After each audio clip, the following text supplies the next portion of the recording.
प्रसार भारती अभिलेखागार की प्रस्तुति सदाबहार सुनहरे दौर का अनमोल खजाना। महाप्राण सूर्यकांत त्रिपाठी निराला ने अमर कथा शिल्पी प्रेमचंद के बारे में कहा था, हिंदी के युगांतर साहित्य के सर्वश्रेष्ठ रत्न, अंतर प्रांतीय ख्याति के हिंदी के प्रथम साहित्यिक, प्रतिकूल परिस्थितियों से वीर की तरह लड़ने वाले उपन्यास संसार के एक छत्र सम्राट, रचना प्रतियोगिता में विश्व के अधिक से अधिक लिखने वाले मनीषियों के समकक्ष, जनवादी लेखक और सरल इंसान प्रेमचंद की जन्म शताब्दी 31 जुलाई 1980 को संपन्न हुई। विश्वविख्यात साहित्यकार प्रेमचंद का जन्म अब से 100 वर्ष पूर्व वाराणसी के पास एक छोटे से गांव लमही में हुआ था। यह है शहर वाराणसी और उसका पांडेपुर चौक।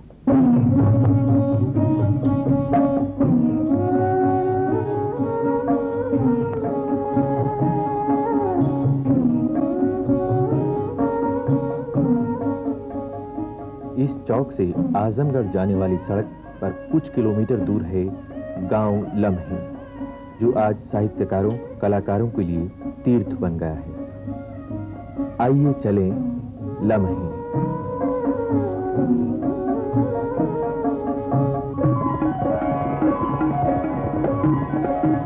लम्हे जाने वाले मार्ग का नाम है प्रेमचंद मार्ग।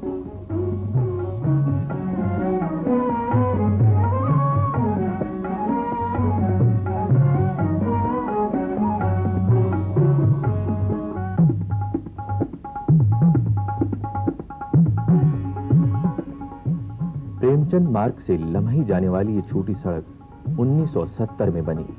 इससे पहले मात्र ऊबड़ खाबड़ रास्ता हुआ करता था। ये रास्ता गवाह है उन अनेक संघर्षों का जो प्रेमचंद अपने जीवन में करते रहे। अभाव से संघर्ष, अन्याय से संघर्ष, सत्ता और प्रतिष्ठान से संघर्ष।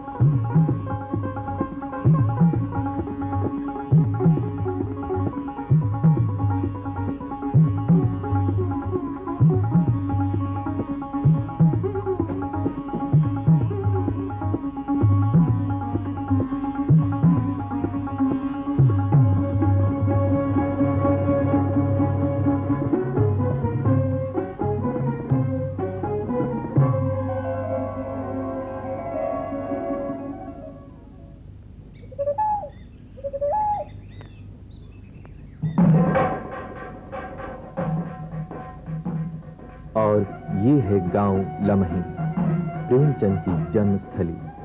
प्राकृतिक संपदा से परिपूर्ण मगर आर्थिक रूप से उपेक्षित और अविकसित। कुंदी, कायस्थ, कुम्हार, कहार और मुसलमानों के करीब 100 परिवार लम्ही में रहते हैं। मुख्य पेशा खेती है, लेकिन कुछ लोग शिक्षा प्राप्त कर दूसरा रोजगार भी कर रहे हैं। गांव के ज्यादातर किसान अभी भी मोट से सिंचाई करते हैं। नहर, नलकूप की सुविधा अभी इस गांव को नहीं मिल पाई है।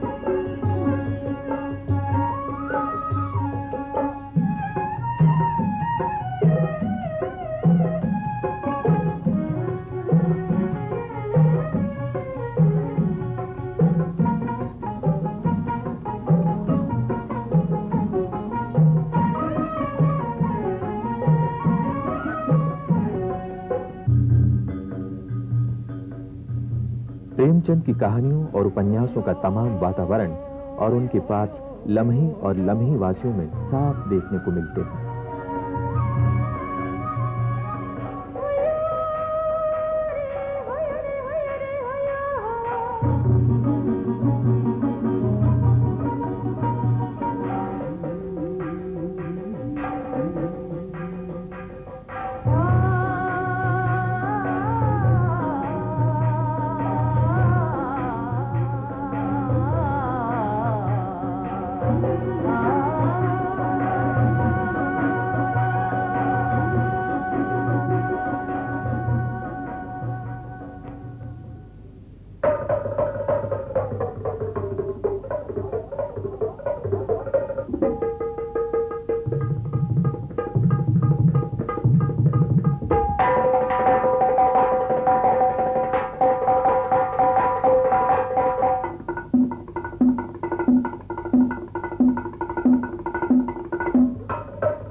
ठीक उसी जगह प्रेमचंद की प्रतिमा स्थापित की गई है जहां उनका पुश्तैनी मकान था।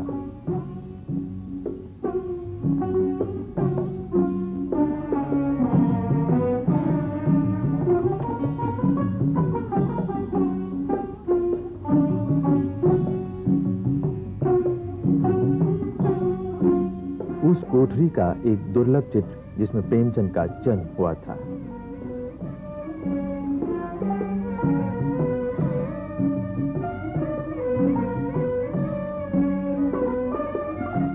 उसी के स्थान पर नागरी प्रचारणी सभा द्वारा प्रेमचंद की प्रतिमा स्थापित की गई। पुश्तैनी मकान की तमाम जमीन प्रेमचंद के परिवारजनों ने नागरी प्रचारणी सभा को दी। पुराने घर के इस प्रांगण में एक कमरे का प्रेमचंद पुस्तकालय है जिसकी दशा शोचनीय है। वहां कुल 50 पुस्तकें भी मुश्किल से हैं। बनारस हिंदू यूनिवर्सिटी का स्वास्थ्य केंद्र भी यहीं पर है। पुश्तैनी मकान की याद स्वरूप बस यही एक खंडहर बचा है। शेष सब बिखर चुका है, ढह चुका है।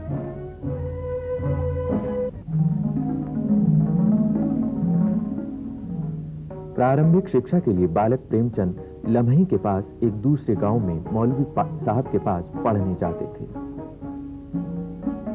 पढ़ने से ज्यादा खेलने में उनका मन अधिक रमता था। वे रास्ते में सिपाहियों की कवायद देखते, पेड़ों से फल और खेतों से मटर चुराते। देर होने पर पिटाई के डर से मौलवी साहब के लिए टिड्डियां पकड़कर ले जाते, जो उनके लिए स्वादिष्ट नाश्ते का काम करती।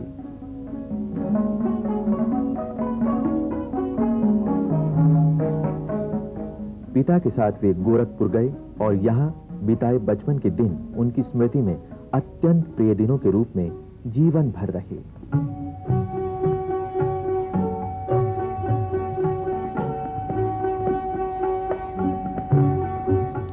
यहाँ की रावत पाठशाला से उन्होंने 8वीं कक्षा तक की शिक्षा प्राप्त की। एंट्रेंस परीक्षा उन्होंने 1899 में की। इस परीक्षा के बाद सन 1900 में उन्होंने एक शिक्षक के रूप में अपना जीवन आरंभ किया। –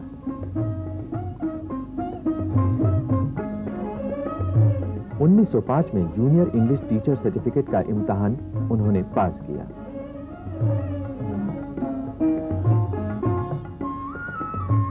प्रसिद्ध देशभक्त ऑलिवर क्रॉमवेल पर लिखा गया लेख उनकी पहली रचना थी, जो उर्दू में थी।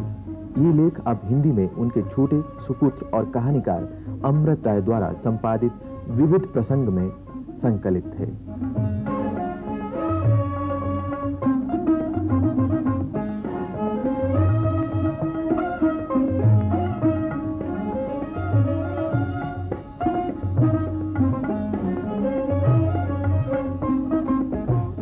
उनका पहला उर्दू उपन्यास असरारे मआबिद बनारस से निकलने वाले साप्ताहिक पत्र आवाज़े खल्क में धारावाहिक रूप में प्रकाशित हुआ। बाल विधवा शिवरानी देवी से प्रेमचंद का दूसरा विवाह 1906 में हुआ। कायस्थ बाल विवाह उद्धारक नामक पुस्तक पढ़कर ही प्रेमचंद को इस विवाह के लिए प्रेरणा मिली। 1896 में किया गया पहला विवाह निजी कारणों से असफल हो गया था।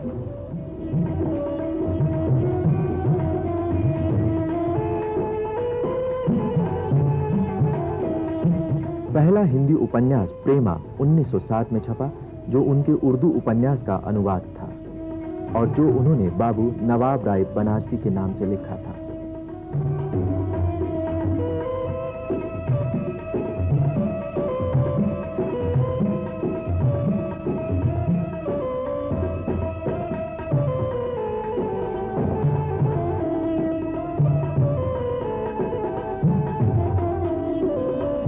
स्वाधीनता आंदोलन से गहरे तक प्रभावित 27 वर्षीय प्रेमचंद के पहले उर्दू कहानी संग्रह सोज़े वतन का प्रकाशन 1908 में हुआ।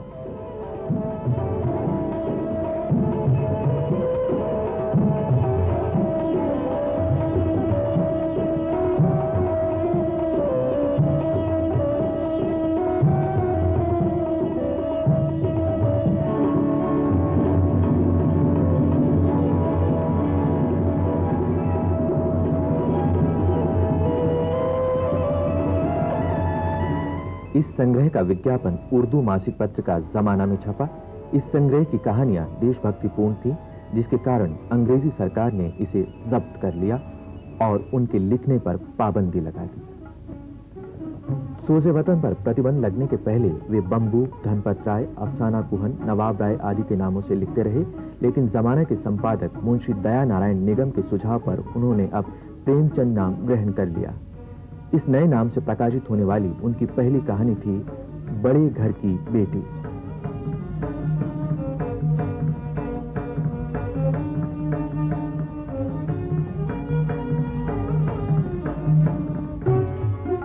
सरस्वती अपने समय की बेहद मशहूर और प्रतिष्ठित पत्रिका थी। सरस्वती के दिसंबर 1915 के अंक में उनकी पहली हिंदी कहानी प्रकाशित हुई और अपने समय की बहुचर्चित कहानी बनी। कहानी का नाम था सौत।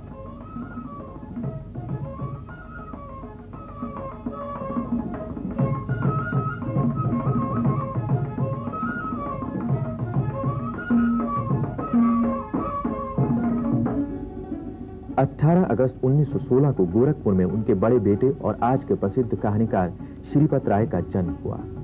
इसी दिन प्रेमचंद का गोरखपुर तबादला हुआ था। यहीं पर प्रसिद्ध शायर फिराक गोरखपुरी से उनका परिचय हुआ, जो जीवन भर घनिष्ठ संबंधों के रूप में चला।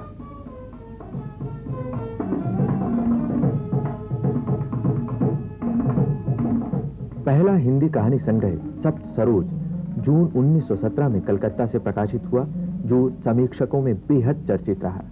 ये कहानियां चौंकाने वाली थीं, क्योंकि ये किस्सा गोई के पुराने ढर्रों से अलग थीं। इस पुस्तक की भूमिका लिखते हुए पंडित मन्नन द्विवेदी ने प्रेमचंद की तुलना महाकवि रविंद्रनाथ ठाकुर से की थी।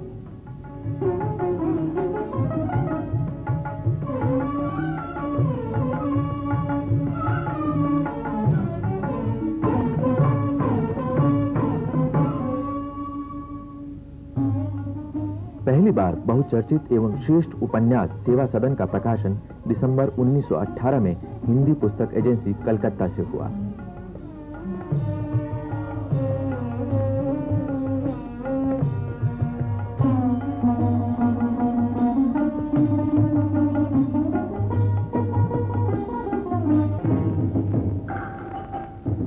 फरवरी 1921 को महात्मा गांधी असहयोग आंदोलन के लिए राष्ट्र का आह्वान करते हुए गोरखपुर आए।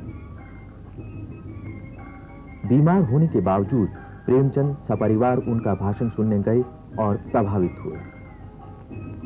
गांधी जी के आंदोलन का उन पर गहरा असर पड़ा और उससे प्रेरित होकर उन्होंने 16 फरवरी 1921 को 21 वर्ष पुरानी नौकरी से इस्तीफा दे दिया और सरकारी गुलामी से मुक्त हुए। सरकारी नौकरी से मुक्त होकर और बनारस लौटकर उन्होंने मर्यादा पत्रिका का संपादन किया, क्योंकि इसके संपादक बाबू संपूर्ण नंद राष्ट्रीय आंदोलन में जेल चले गए।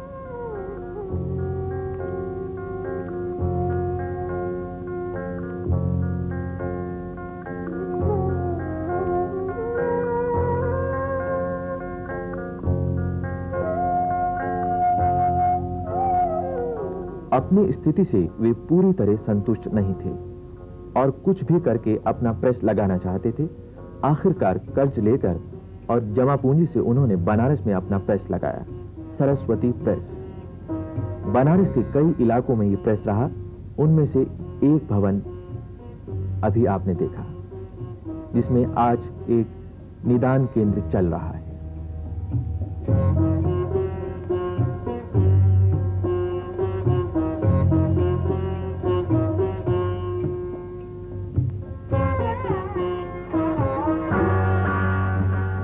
वह दरवाजा जहां से प्रेमचंद भवन के अंदर जाते थे।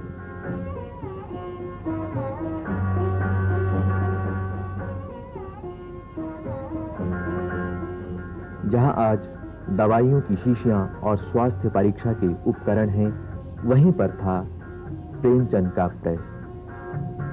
भवन की ऊपरी मंजिल को आज आधुनिक रूप दे दिया गया है।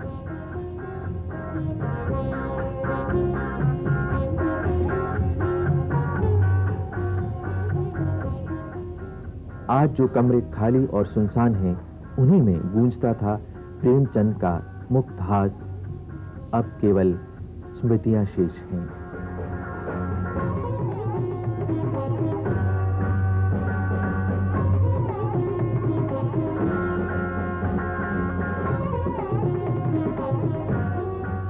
इसी समय उन्होंने अपने गांव लम्ही में अपनी पसंद का मकान बनवाया, जो उनके पुश्तैनी मकान की जगह के एकदम पास है।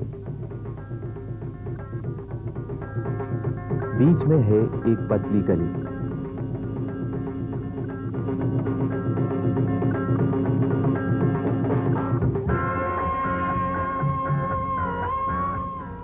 (1924) में बना ये 2 मंजिला मकान अपने समय का एक अच्छे डिजाइन का मकान है, जिस पर आज ताला पड़ा हुआ है।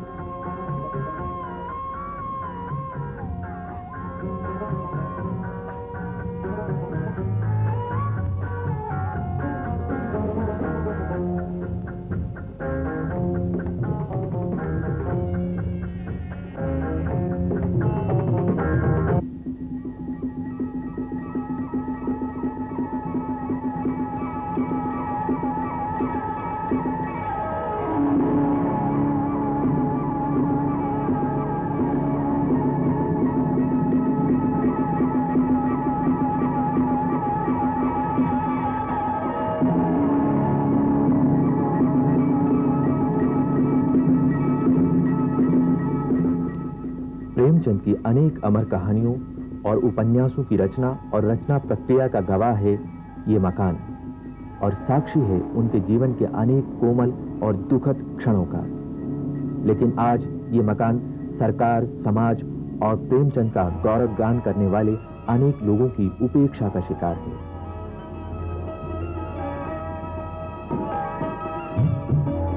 इस मकान के भीतर के हिस्सों का सार्वजनिक प्रदर्शन इस फिल्म के माध्यम से ही संभव हुआ है।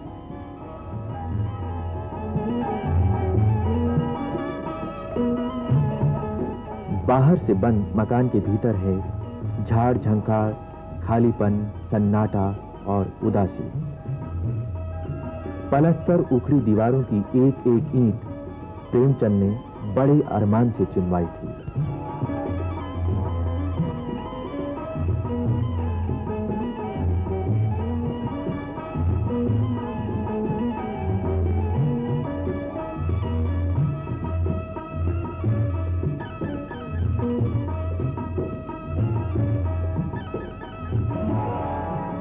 हमारे कैमरा दल के साथ ही भीतर से पहली बार इस मकान को कुछ युवा पत्रकारों ने भी देखा।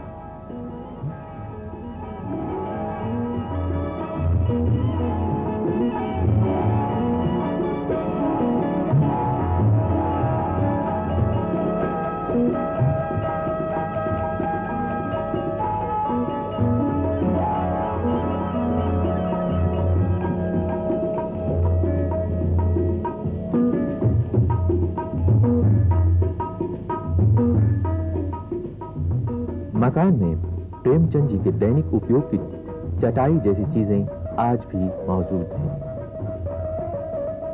मकान की ऊपरी मंजिल का एकमात्र कमरा, जिसमें प्रेमचंद की आराम कुर्सी अपनी जगह पर आज भी ज्यों की त्यों पड़ी है। मकान खाली है, पर एकदम खाली नहीं। उसमें अभी भी उर्दू और गुजराती की अनेक पुस्तक पत्रिकाएं खस्ता हाल में मौजूद हैं, जो छत से टपकते हुए बारिश के पानी में सड़ गई हैं और उनमें दीमक लग गई है।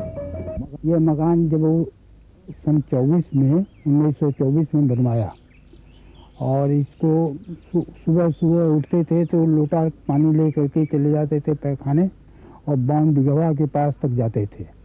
वहाँ से लौट कर आते थे, फिर दतुन कुल्ला करके थोड़ा कुछ नाश्ता करके लिखने बैठ जाया करते थे। शाम के वक्त एक पत्थर पर बैठा करते थे, और हम लोग भी बैठा करते थे। कुछ नसीहत हम लोगों को उपदेश दिया करते थे कि देखो ऐसे रहना चाहिए, वैसे रहना चाहिए, यही सब बतलाया करते थे।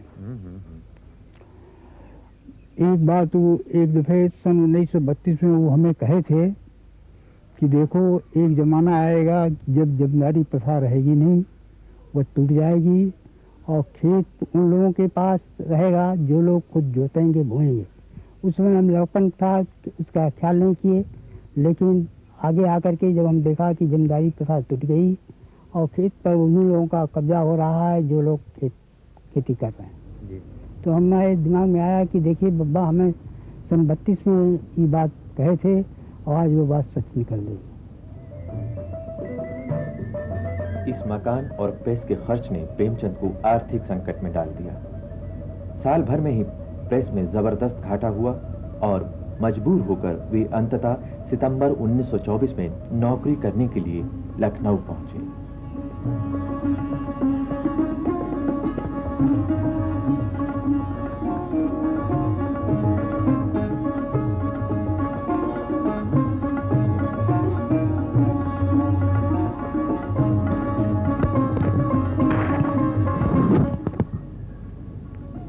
लखनऊ पहुंचकर पहली नौकरी उन्होंने दुलारी लाल भार्गव के प्रसिद्ध प्रकाशन संस्थान गंगा पुस्तकमाला में साहित्यिक सलाहकार के रूप में की। लखनऊ पहुंचने के तुरंत बाद ही उन्होंने अपनी प्रसिद्ध कहानी शतरंज के खिलाड़ी लिखी, जो उसी वर्ष माधुरी में छपी। ये है शतरंज के खिलाड़ी कहानी की दुर्लभ पांडुलिपि का एक पृष्ठ।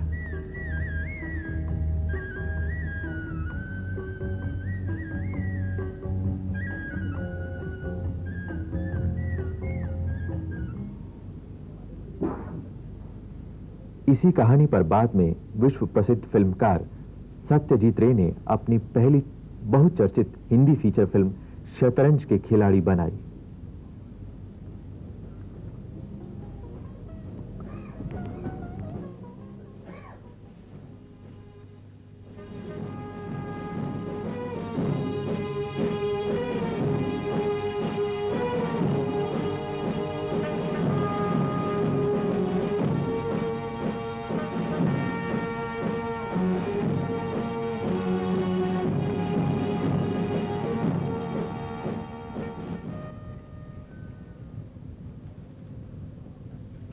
खाना लाए हैं सरकार? खाना लाए हैं सरकार? चौकवा भगदड़ मची रही सरकार। लाखन का मजमा, को इधर दौड़त रहा, को उधर दौड़त रहा। यही कारण देर हो गई। ई लियो वहां शतरंजी पर रख दो।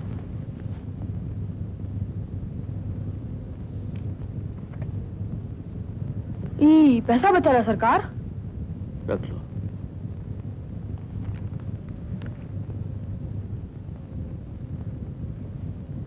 बादशाह सलामत राजपाट छोड़ दी सरकार। गोरे लोग हमरा बादशाह हो गया।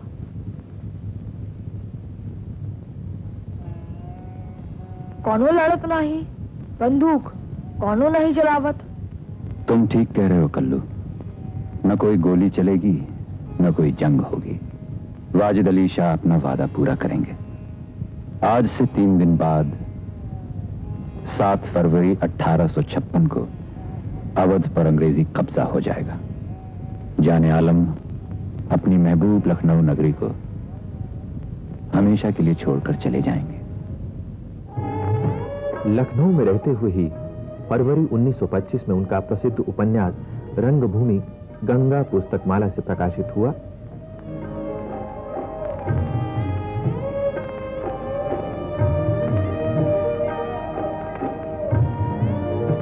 पुस्तक में एक विज्ञप्ति भी छापी गई, जिससे ज्ञात होता है कि उपन्यास की 5000 प्रतियां छापी गई थीं।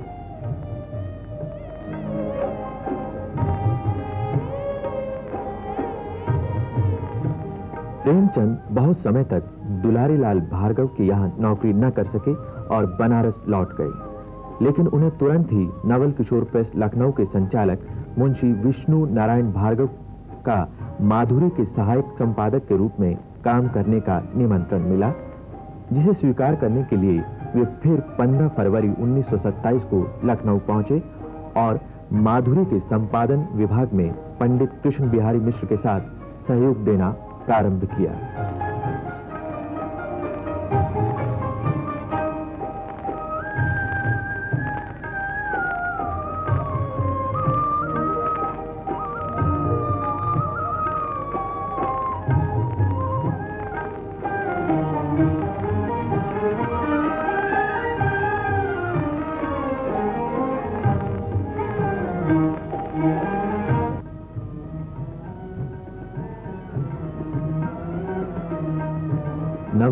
किशोर प्रेस का भवन आज भी लखनऊ में सुरक्षित है।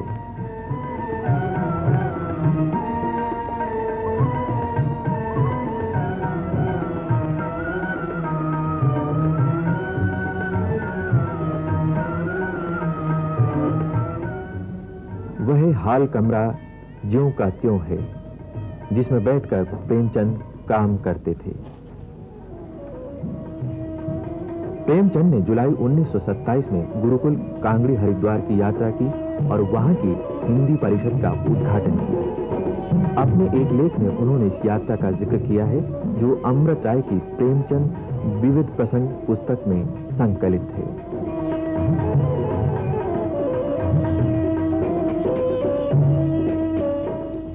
लखनऊ के ही दिनों में उनकी कहानियों के अनुवाद 1928 में जापानी भाषा की पत्रिका केजो में छपे।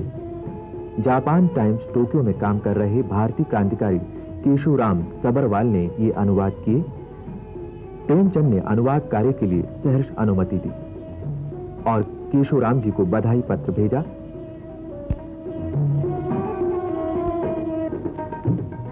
लखनऊ में रहते हुए ही उनकी एकमात्र पुत्री कमला देवी का विवाह तय हुआ। विवाह लम्हे में 1929 में हुआ। प्रेमचंद ने कन्यादान की रस्म अस्वीकार कर दी। ये एक क्रांतिकारी कदम था।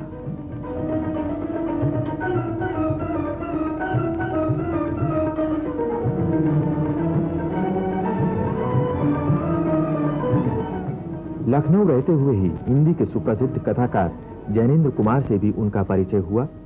जैनेन्द्र ने गुजरात जेल से उसी समय प्रेमचंद को एक पत्र लिखा।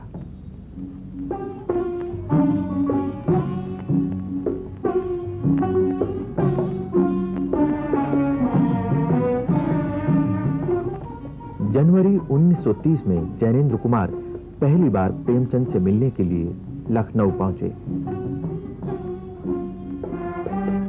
कथाकार पंडित सुदर्शन और पत्रकार पंडित बनारसी दास चतुर्वेदी से भी इसी समय घनिष्ठता हुई। प्रेमचंद स्वतंत्र रूप से अपनी पत्रिका निकालने को बेचैन रहते थे और आखिरकार मार्च 1930 में प्रसिद्ध पत्रिका हंस का वाराणसी से प्रकाशन आरंभ हुआ। पत्रिका उन्हीं के सरस्वती प्रेस में छपी और इसके व्यवस्थापक बने प्रवासी लाल वर्मा। हंस नाम सुविख्यात कवि जयशंकर प्रसाद ने दिया।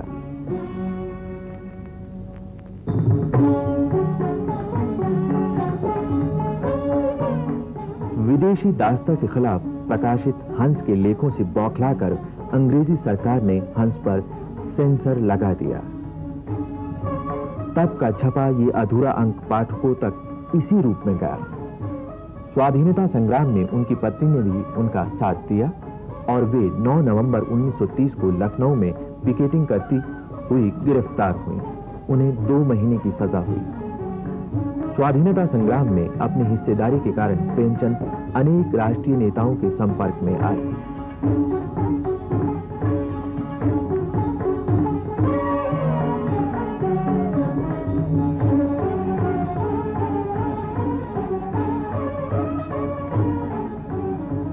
और बाद में उन्होंने आचार्य नरेंद्र देव के प्रस्ताव पर पंडित जवाहरलाल नेहरू द्वारा अपनी पुत्री तथा वर्तमान प्रधानमंत्री इंदिरा गांधी को जेल से अंग्रेजी में लिखे पत्रों का हिंदी अनुवाद करना स्वीकार किया और ये अनुवाद पिता के पत्र पुत्री के नाम शीर्षक से प्रकाशित हुए। इसकी भूमिका पंडित नेहरू ने लिखी, जिसमें उन्होंने प्रेमचंद का आभार भी प्रकट किया।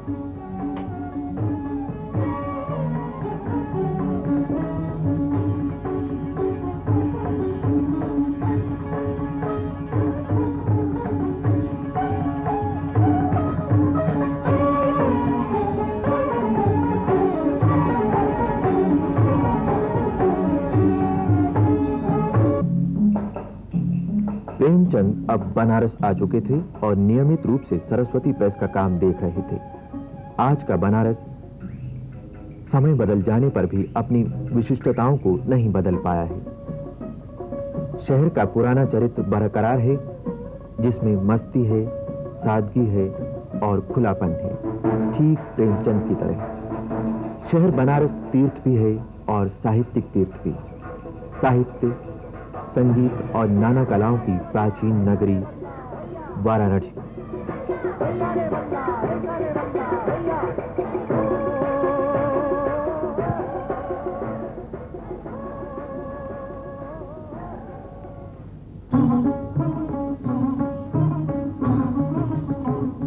सरस्वती प्रेस के प्रकाशनों की बिक्री के लिए ही बनारस में एक विक्रय केंद्र खोला गया था, जहां अब घड़ियों की दुकान है।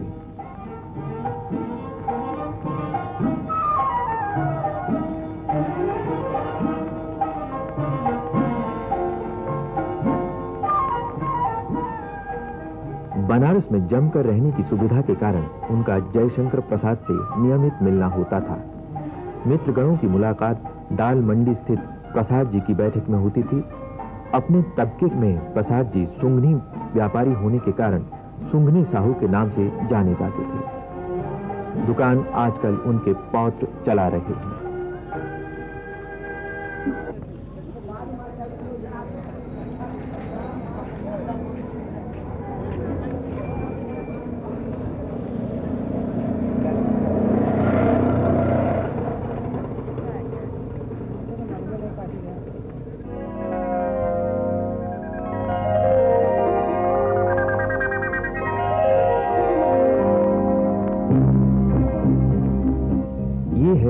वाराणसी शहर का बेनिया पार्क। प्रेमचंद जी अक्सर प्रसाद जी के साथ इस पार्क में टहलने जाते थे और इस दौरान दोनों में शहर, समाज, राजकाज और साहित्य की अनेक बातें होती थीं।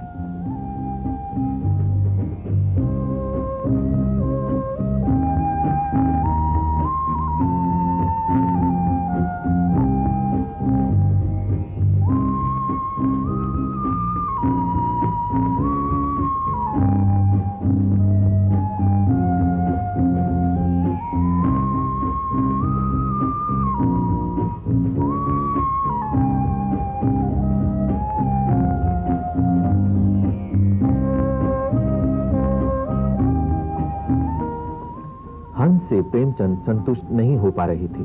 वे साप्ताहिक पत्र भी निकालना चाह रहे थे कि तभी उन्हें जागरण के संपादन का अवसर मिला, जो उनके संपादन में 2 वर्ष निकला। उनका संपादित अंतिम अंक 28 मई 1934 को प्रकाशित हुआ।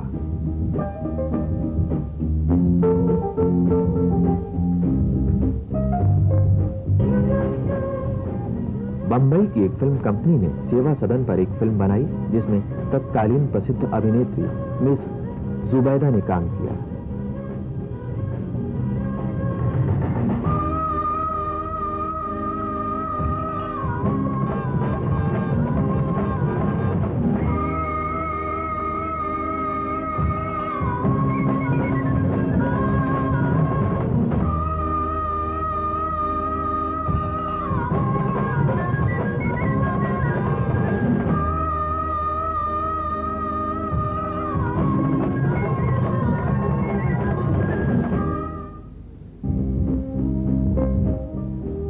इस फिल्म का उस समय जोर शोर से प्रचार किया गया और इस बहुचर्चित फिल्म का नाम था बाजारे हुस्न।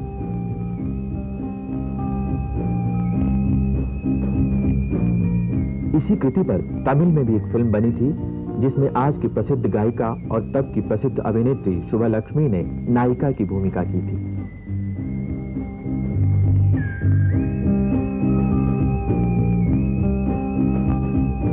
इसके बाद 1 जून 1934 को वे फिर बंबई पहुंचे और उन्होंने अजंता सिनेटोन कंपनी में नौकरी कर ली।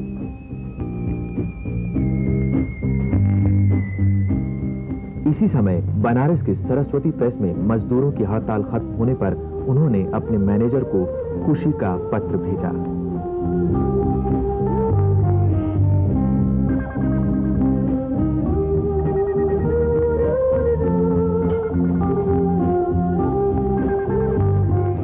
बंबई से वे 27 दिसंबर 1934 को दक्षिण भारत की यात्रा पर पत्नी के साथ गए और मद्रास में दक्षिण भारत हिंदी प्रचार सभा में दीक्षांत भाषण दिया। लौटते हुए वे मैसूर में प्रसिद्ध हिंदी प्रचारक डॉक्टर हिरण्यमय से मिले। 1935 में हंस भारतीय साहित्य परिषद का मुखपत्र बना। के.एम. मुंशी और प्रेमचंद जी इसके संपादक हुए।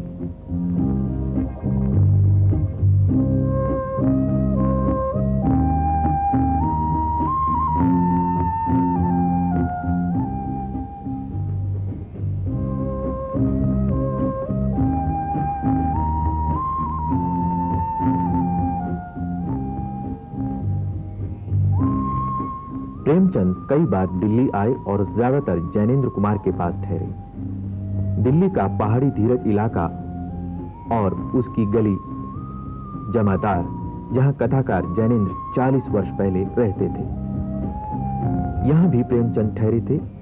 गली जमादार का वो मकान अभी भी सुरक्षित है, हालांकि उसके आसपास का सारा स्वरूप अब बदल चुका है, लेकिन वो मकान नहीं बदला है। इसके चबूतरे पर जैनेन्द्र और प्रेमचंद की बैठकें और गप्पें होती थीं।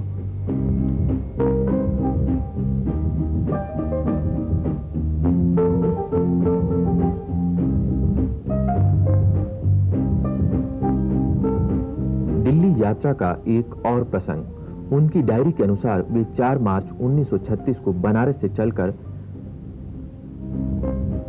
5 मार्च 1936 को दिल्ली पहुंचे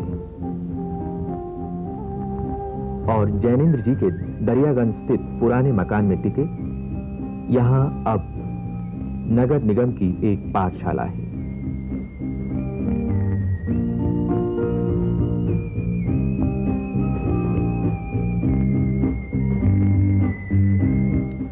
अगले दिन वे सिविल लाइन स्थित आकाशवाणी में अपनी कहानियां रिकॉर्ड कराने गए।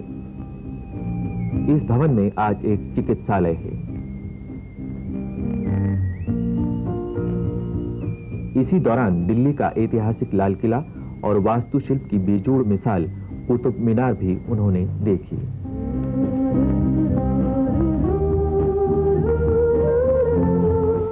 इसी यात्रा में जापान के एक चित्रकार ओकामा ने 8 मार्च 1936 को प्रेमचंद का एक रेखा चित्र बनाया, जिस पर प्रेमचंद ने उर्दू में अपने हस्ताक्षर किए।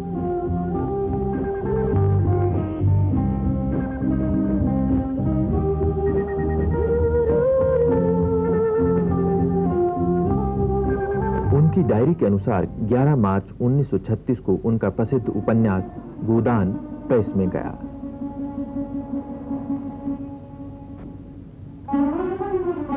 इसी बीच गोदान का विज्ञापन हंस में छपा। शोधकर्ताओं का कहना है कि गोदान का परिवेश उन्होंने अपने गांव लम्ही से लिया और गोदान का काफी बड़ा हिस्सा लम्ही में लिखा। इसी कृति पर गोदान कथाचित्र का बाद में निर्माण हुआ।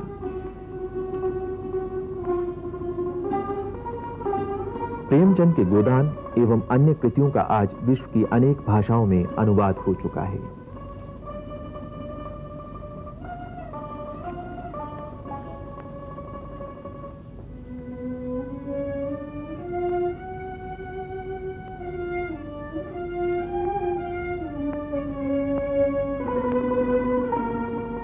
प्रगतिशील लेखक संघ के संयोजक सज्जाद जहीर के निमंत्रण पर प्रेमचंद 10 अप्रैल 1936 को लखनऊ पहुंचे।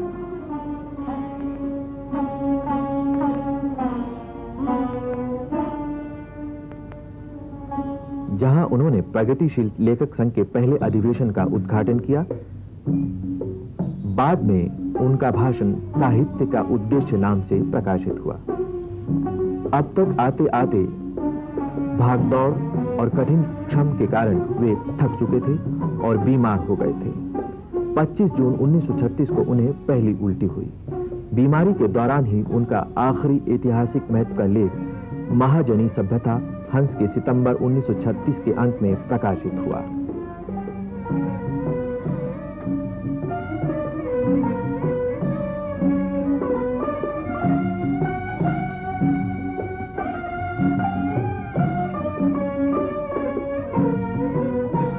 बीमारी से तंग आकर अत्यंत तकलीफ के क्षणों में उन्होंने अपने सबसे बड़े दोस्त मुंशी दया नारायण निगम को बुलवाया और उनसे गले लगकर मिले।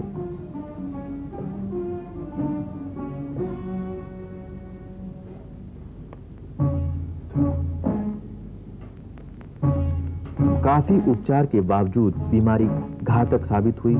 आखिरकार बनारस के रामकटोरा स्थित अपने मकान में उन्होंने 8 अक्टूबर 1936 को अपना नश्वर शरीर त्याग दिया।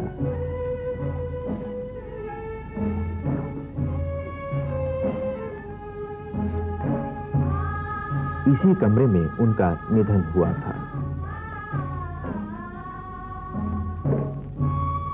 उनकी शव यात्रा में अनेक साहित्यकारों के अलावा जयशंकर प्रसाद और जैनेन्द्र कुमार भी शामिल हुए।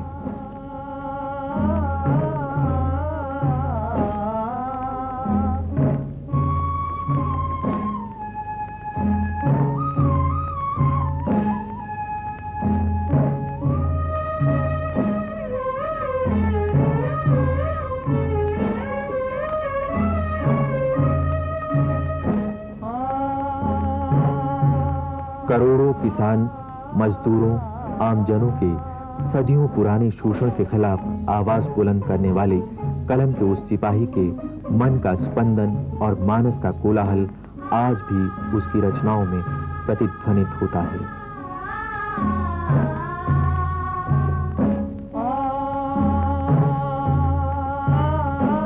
मरने से एक दिन पूर्व प्रसिद्ध कला समीक्षक लेखक स्वर्गीय राय कृष्णदास ने 20 जुलाई 1980 को प्रेमचंद के बारे में अपने अंतिम शब्द कहे।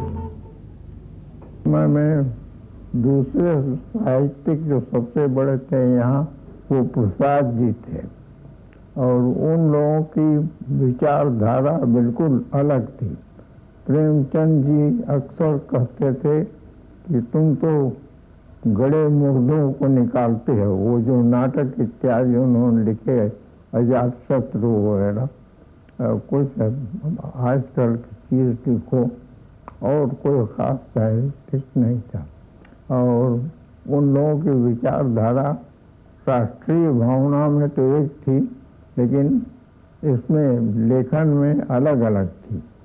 तो वो लोग अक्सर ये बिनिया पार्क में सवेरे टहलने जाते थे और कला भवन में उसका एक फोटोग्राफ भी है। तो प्रेमचंद जी से यही बार बार वो रहना देते थे कि तुम तो गड़े मुर्दों की हड्डी निकालते हो, इससे क्या होगा। उसमें देखिए बात ये थी कि प्रसाद जी भी बहुत राष्ट्रीय विचार के आदमी थे और वो पुराने लोग कथाओं को लेकर किस तरह से भारतीयों ने विदेशियों को दूर किया, हटाया, उनके आक्रमण से बचाया, उस पर उसकी ओट में अपनी राष्ट्रीय भावना को प्रकट करते थे। प्रेमचंद जी बिल्कुल मैटर ऑफ फैक्ट लिखने वाले थे। तो बल्कि उन्होंने प्रेमचंद जी ने एक दिन उनसे कहा कि आप पुरानी हड्डियां तो निकालते हैं, कुछ नया तो लिखिए। उसी को उन्होंने कंकाल और तितली लिखा, जिसको बहुत खुश हुए। इसके सिवा प्रेमचंद जी एक पत्र भी निकालते थे, उसके एडिटर थे, उसका नाम था हंस। उसमें बहुत अच्छे लेख तो निकलते ही थे। प्रेमचंद जी अक्सर पुस्तकों की समालोचना भी करते थे और बड़ी बारके की वो समालोचना करते थे। ऐसी पकड़ते थे कोई उसमें भूल या उसके सौंदर्य का रूप की पढ़ के तबीयत खुश हो जाती। क्या प्रेमचंद जी अंग्रेजी साहित्य से प्रभावित थे? बिल्कुल झूठ बात है। वो उनसे बातचीत हुई, वो अंग्रेजी साहित्य बहुत पढ़ते थे और वो कहते थे कि हम ये इसलिए पढ़ते हैं कि इससे हमारे मन में नई नई कल्पनाएं उठती हैं। एक दफा ये हेमचंद जोशी, इलाचंद जोशी के भाई, उनका और प्रेमचंद का बहुत विवाद चला। उसका नाम हम लोगों ने रखा था प्रेमचंद बनाम हेमचंद। और उसमें उन्होंने साबित किया था प्रेमचंद जी के किसी उपन्यास को कि ये वैनिटी फेयर से लिया गया। और प्रेमचंद जी ने उसका ऐसा प्रबल खंडन किया कि फिर उनका मुंह बंद हो गया। प्रेमचंद ने कहा था, मेरा जीवन सपाट समतल मैदान है जिसमें कहीं कहीं गड्ढे तो हैं, पर टीलों, पर्वतों, घने जंगलों, गहरी घाटियों और खंडहरों का उसमें कोई स्थान नहीं है। जो सज्जन पहाड़ों की सैर के शौकीन हैं, उन्हें तो यहाँ निराशा ही होगी।